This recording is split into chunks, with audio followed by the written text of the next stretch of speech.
Hi, everyone. I'm Sharif Asif. I'm joined today by my colleagues, Kieran Taylor and Anthony Brown, all of us members of the KPMG Global Asset Management Transfer Pricing Network. Today, we're going to just very briefly summarize some typical but tricky transfer pricing issues that we come across among institutional investors, including sovereign wealth funds, and some important considerations that we need to keep in mind when we are addressing those issues. So, with that in mind, we just want to take 5 minutes, and we'll start with a general summary of some of these common intercompany pricing arrangements.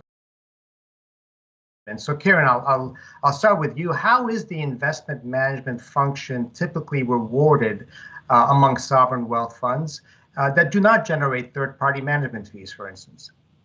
Great, thanks, Sharif. This is a key issue that we face for sovereign wealth clients, particularly in that the investment management function for these clients often doesn't generate external third-party income that we can use to split the fee for the investment management function. So typically what we would do is we would consider the functions, assets, and risks of that investment management function. We would consider the level of discretion that that function has. We'd consider the interrelationship between the people performing the investment management and the ultimate investment committee who'd be signing off on these decisions, and then potentially benchmark the investment management return using an assets under management based split using external data. If we find that actually the functions are more routine in nature, potentially geared more towards research and less around the actual decision making, we might ultimately use a cost plus two, again, depending on how routine in nature that function is.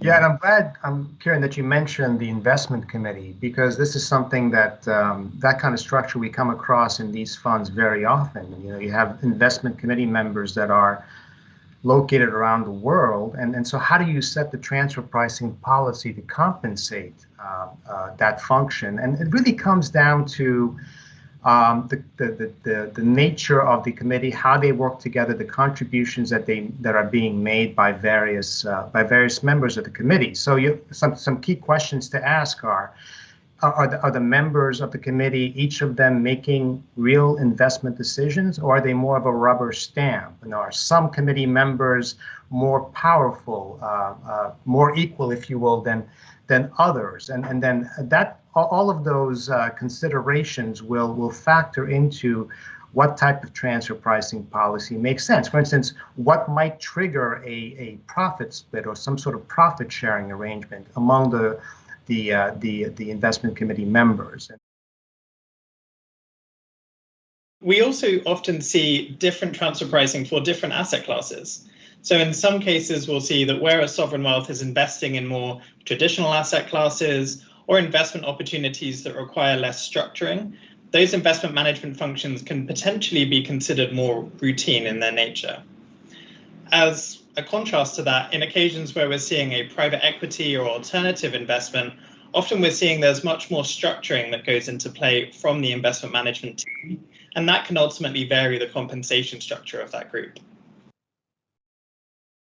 So to touch on the OECD's two-pillar solution to addressing tax challenges arising from the digitalization of the economy, here's a few points that you need to know. Point 1, its reach is much wider than only the digital economy.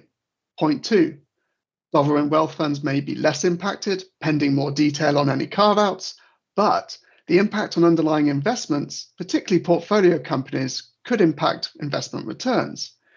Point 3, as a result, we are seeing and assisting clients with a scoping exercise to estimate the impacts of Pillar 1 and Pillar 2.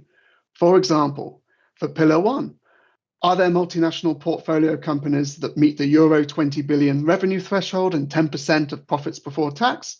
If so, where are revenues derived within the group compared to where taxes are paid? For Pillar 2, what is the tax rate by jurisdiction, and are profits being undertaxed? Now, the biggest issue is access to information in the underlying portfolio companies, but often by working with the portfolio company management, especially where you have a board seat or a large economic interest, discussions can be had to determine the impact of Pillar 1 and Pillar 2, and to understand how management are dealing with this impact. So today's session, we've covered a few brief transfer pricing topics. for sovereign wealth funds and institutional investors. And this has included the importance of analyzing contributions across the value chain, considering nuances across asset classes, and also to think about grappling with how new tax developments could impact returns. So finally, just want to say a thank you to Sharif, a thank you to Kieran, and most importantly, a thank you to all of you for listening. Please do reach out to us for a discussion. Thanks again, and goodbye. Thank you.